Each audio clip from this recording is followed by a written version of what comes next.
flavorsome, succulent, and absolutely tantalizing.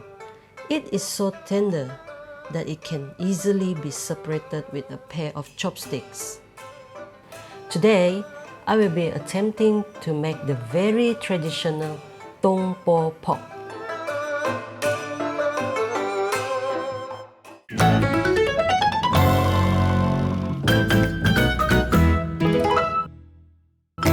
Yummy ba? Melt in your mouth braised pork belly, tung po ro. Just thinking about the jiggle and the sheen, I can't wait already. It's actually quite simple to make with just a few ingredients and a few steps to follow. And a secret ingredient to make this dish perfect. The key to this majestic dish is the pork belly. This is the kind of pork belly that you're looking for.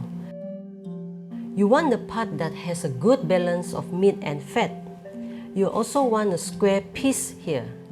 So what I done was, I trim it to get it nice and square.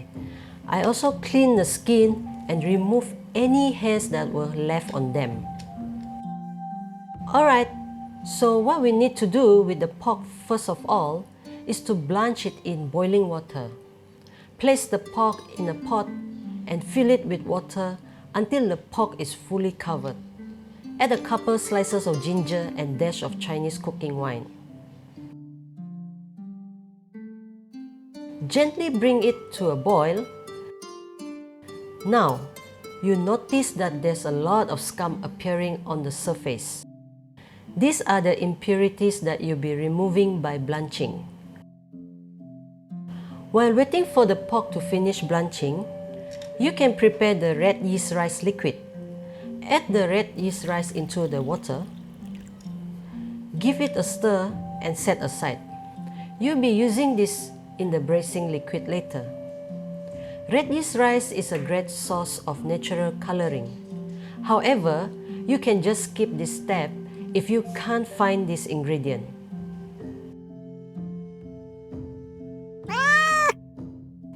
After you're done blanching, rinse the pork over cold water to remove residual scum. Blanching helps to firm up the meat, which will make it easier for you to cut into the classic shape of tong po pork that we all know and love.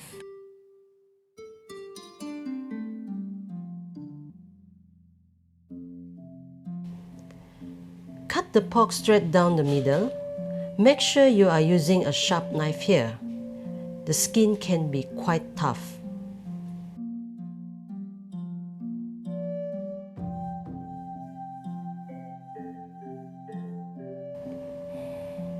I'm cutting the pork belly into 2.5 inches cube. You will then need butcher twine to tie the cubes of pork so that it maintains its shape and prevent it from breaking apart when it is braising.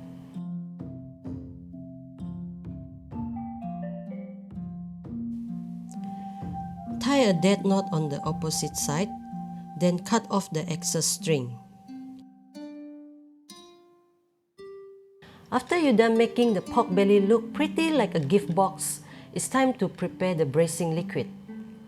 You will want to use a vessel that can contain all the pork pieces as well as the other ingredients. It should be just the right size because it will be going into the steamer later. Peel and cut the ginger into thin slices. Next, you are going to want to cut the scallion into shorter pieces. Lay the scallion at the bottom followed by the ginger slices. This layer will prevent the pork from sticking to the bottom. Add in the rock sugar and a few cloves of garlic.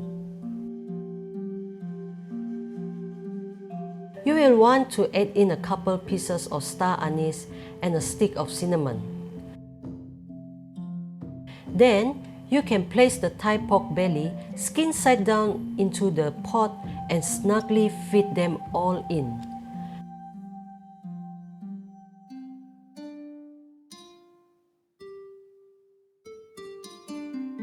Pour in the light soy sauce, caramel dark soy sauce, Chinese Shaoxing wine, and water. Don't forget the red yeast rice liquid too. Braise on low heat for 1.5 hours. While waiting for the pork to finish braising, let's make the mantou. This Chinese steam bun is so simple and quick to make. First off, combine the yeast and water in one bowl to activate the yeast. Stir the mixture and set aside for 10 minutes. This is a proactive step to ensuring that the yeast you are using is not dead. Instant dry yeast does not need proofing. However, I have personally experienced tossing a big batch of dough because it's unintentionally using dead yeast. Just to be safe, proof the yeast. In another bowl, combine sugar and water to fully dissolve the sugar. You will want to mix the flour and baking powder in a separate bowl and whisk to mix them together. Sift the dry ingredients into the mixing bowl and add in the wet ingredients at this stage. Turn on the mixer to the lower setting and mix the ingredients until well incorporated. Continue to knead on low speed until it forms a smooth dough. It's about around 6 minutes. Cover the bowl with plastic wrap and then let the dough rest for 5 minutes to allow the dough to relax. Take the dough out from the bowl onto a lightly flat surface. Roll out the dough until you get a rectangle shape. Roll up the dough into a log. Make sure you tuck and roll the dough so it forms a tight log. You can continue to roll the log around to stretch it out until it is long enough, somewhere around 12 inches in length. I like to cut out the sides first and then cut the dough into 8 equal sized pieces using a sharp knife. This will ensure that every pieces look nice and cook at the same time. Transfer each dough to a small piece of parchment paper. Put the dough aside and cover them with a towel. Let rise for 30 minutes until the dough balls expand in size. Add water to the bottom of the steamer. Place the dough balls into the steamer and make sure you leave enough space between each dough ball so they don't stick together. Cover the lid tightly. Turn on high heat and steam for 5 minutes. Then, turn off the heat and leave the buns inside for another 5 minutes. Don't peek, just let it do its thing. After it's done steaming, take the buns out and put them on a plate.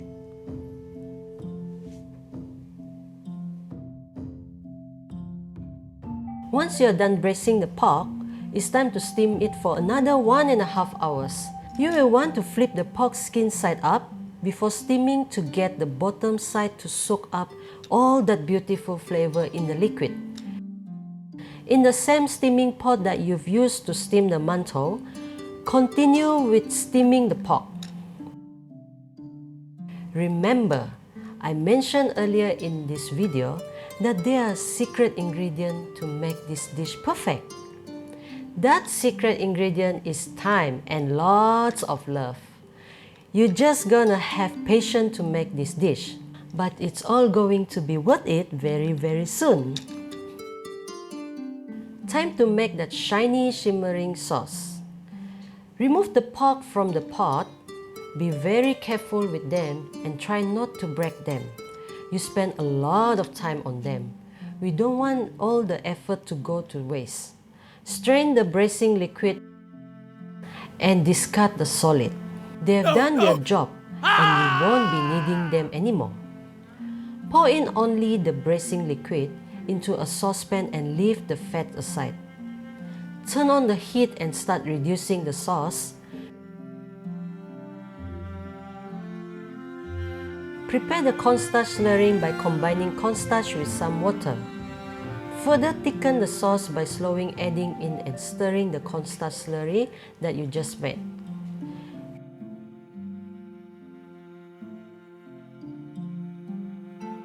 Finally, after all that waiting, it's time to put this dish together.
Let's see how it tastes.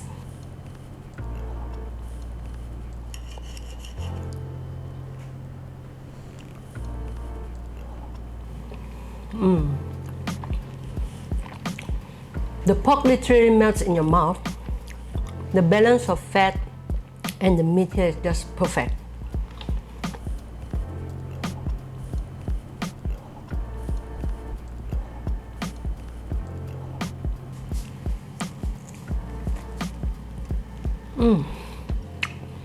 The fried mantou is so crispy and fluffy on the inside. It's really perfect for soaking up all the flavor and the sauce together. I'm totally speechless because it's super good. Sedap. If you have any question or request, feel free to comment down below. And if you enjoy this video, click on that subscribe button and the little bell so that you'll be notified every time I put on a new video. Look at the camera and tell everybody.